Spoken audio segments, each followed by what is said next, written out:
Hey, how you doing? This is Adam Post, publisher of more than 1,000 comic books and marketing expert covering the woke shutdown of Scholastic books. Scholastic has been banned from selling woke kids books without permission. Let's get into the story. Before we do, please be sure you are subscribed to the channel. Click the bell for notifications. Give me a thumbs up. I really appreciate you guys. Okay, coming from The Intercept by author Natasha Leonard, Scholastic makes it easy to ban Black and LGBT books. Caving to the far right, the children's book giant lets school book fairs exclude diverse titles en masse. These diverse titles they're talking about are their anti-racist, pro-LGBT, progressive agenda books that they've been mixing in with regular classic books.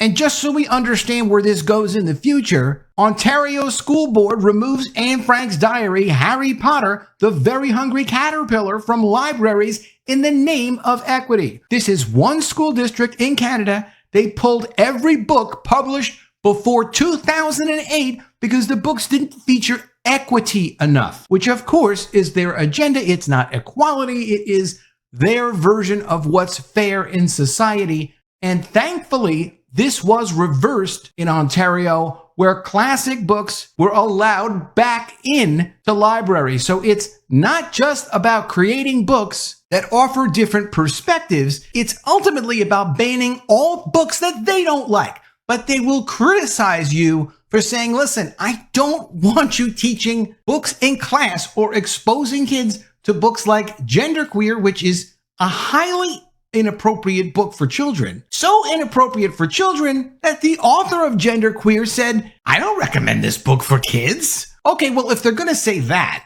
then yeah, there should be at least some limitations on these books. And Scholastic, as an actual business, realized, hey, we can't just violate state law here. We kind of have to at least comply with state law when we're doing business in those states, because if they don't, what do you think's going to happen? Ever heard of Disney? Pretty big company, got in trouble with the state of Florida, lost their special deal. The sweeping Republican effort to ban books from schools could not succeed solely on the backs of fervent state lawmakers and extremist school board members. Reactionary demands to censor books on topics ranging from Black history to LGBT existence have been abetted by the timid acquiescence of school districts, superintendents, and others in educational leadership. Now Scholastic, the world's largest children's book publisher, has joined the constellation of parties tacitly aiding the GOP's suppressive agenda. Okay, but from another perspective, from the Daily Citizen, from March 10th, 2022, Scholastic Corporation promotes homosexuality, transgenderism, and critical race theory to children. The author of this article is fine with those concepts,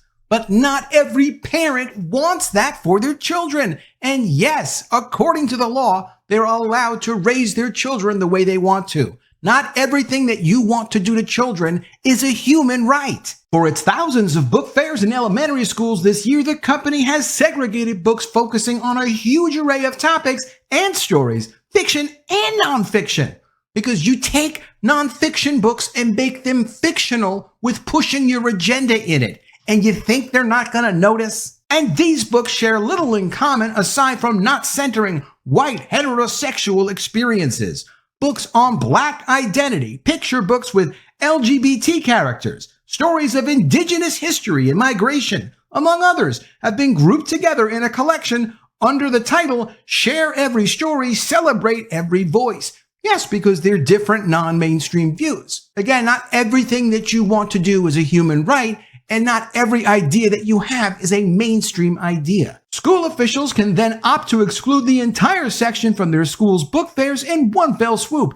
As Judd Legum reported, one librarian, yes, one, called the option a bigot button. Yes, people that want to resist you, in your mind, are bigots. In their mind, they're good people and parents, and they have the right to do it. The policy design bends towards censorship. Librarians are offered the choice to include the collection, but exclusion is the baseline because they're not mainstream ideas. Book Riot, an independent book industry website, noted that Scholastic is the de facto school book fair provider, a billion-dollar multinational corporation that hosts 120,000 book fairs in the United States each year. the scales of power do not weigh heavily on the publisher to bend so readily to far-right pressure. It's not, quote, far-right pressure. It's mainstream culture. You're trying to push things on people's actual children that parents are not comfortable with.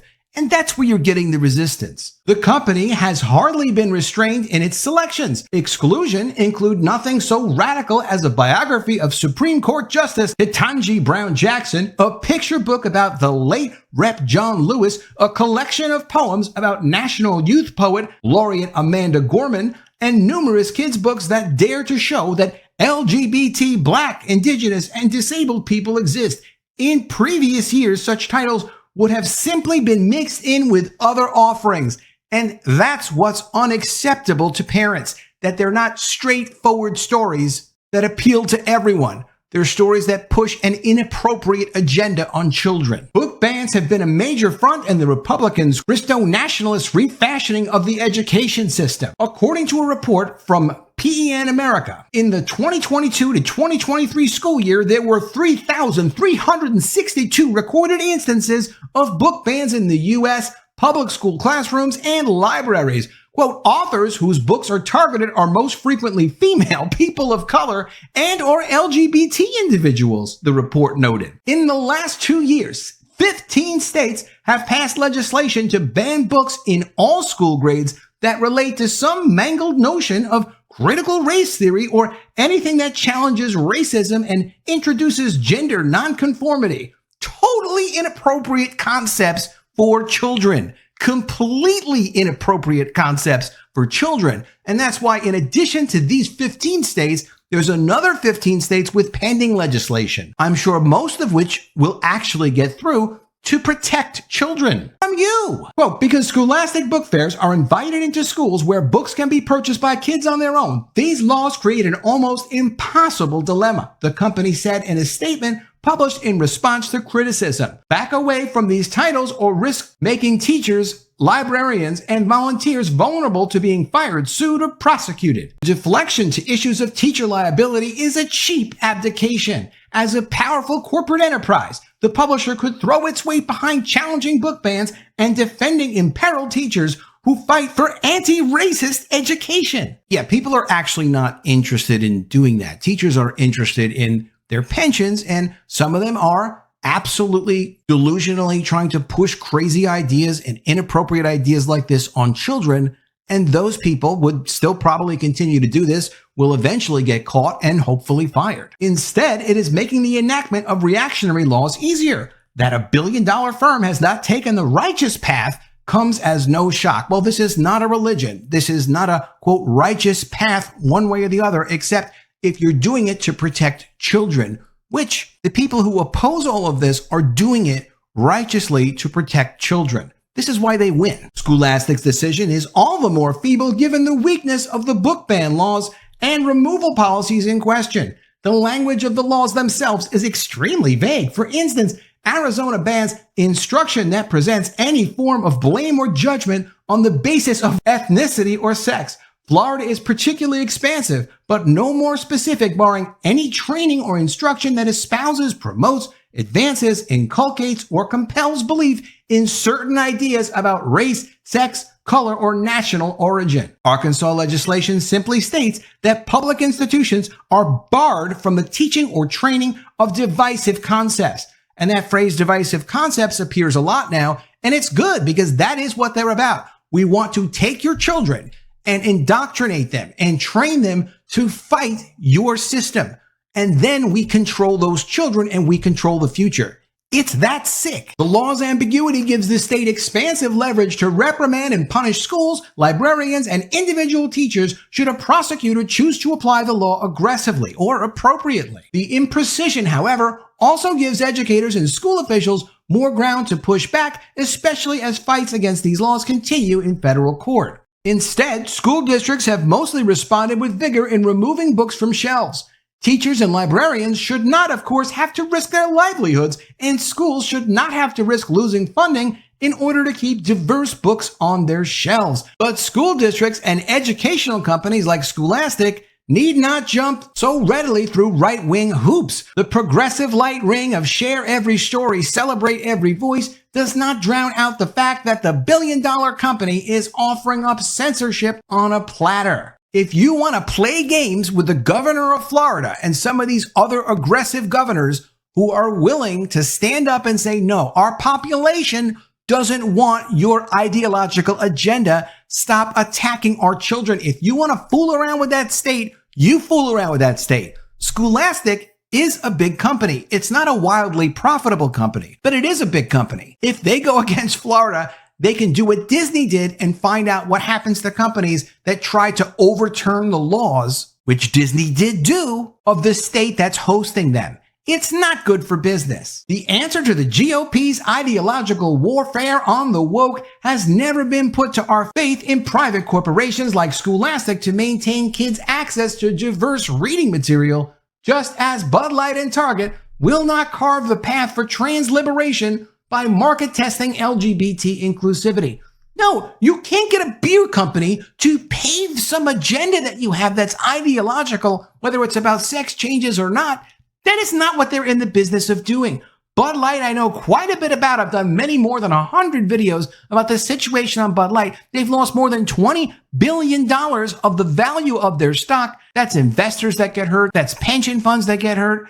They've had layoffs at that company. They've affected layoffs in other places. Target has lost even more than that. Target is completely falling apart over this absolutely absurd notion that companies are there to push your non-mainstream, un-American agenda. And what these Republican governors are doing is on the defensive. They're not aggressively trying to push religion back into schools. All they're trying to do is to keep the woke religion out of schools, affecting and distorting the lives of innocent children. Scholastic book fairs are themselves a reflection of an underfunded, unequal public school system in which a private company sets up shop inside schools to sell to the parents and libraries that can afford to spend the money. School book fairs are a public display of disposable income, wrote Book Riot's Danica Ellis. It is school-sponsored consumption. Kids get to buy books, usually with their own money, that interest them. That's a great thing that kids can go see, and they see colorful books, interesting books. They see books their friends are interested in.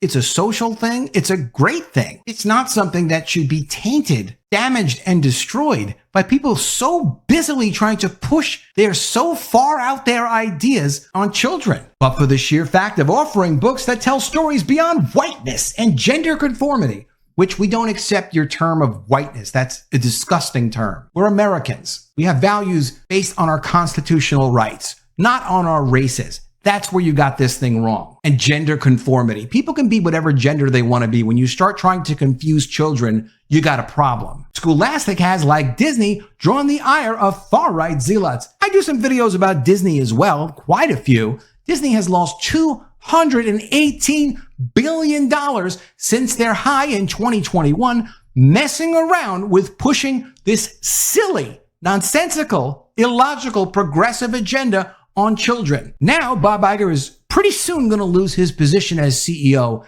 That's the read I'm getting on things. We'll see how that goes. That'll be for other videos. Legum noted, in recent months, Scholastic has faced sustained criticism from Brave Books, a publisher created to counter, quote, the progressive agenda in so many of today's children's books. The group plans to offer alternative book fairs to meet more reactionary tastes, or to meet more normal people's tastes. Their titles include such great titles as Elephants Are Not Birds, which is true. Obviously, an elephant can't be a bird, and a bird can't be an elephant, but they're wonderful each in their own way, which teaches children that boys are not girls by failing to understand how the constructs of gender, sex, and indeed language and meanings work. Yeah, they understand completely how it works. They're not interested in your recent redefinition of it. Brave Books are hardly a threat to Scholastic's near monopoly on school book fairs, but like every corporation erroneously branded woke, the publisher's commitment to social justice,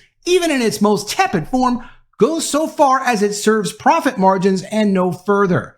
The Share Every Story bundle is a dodge aiming book bans while keeping the market share for sales of texts celebrating diversity. Now, the author can say this. It's absolute ridiculous nonsense.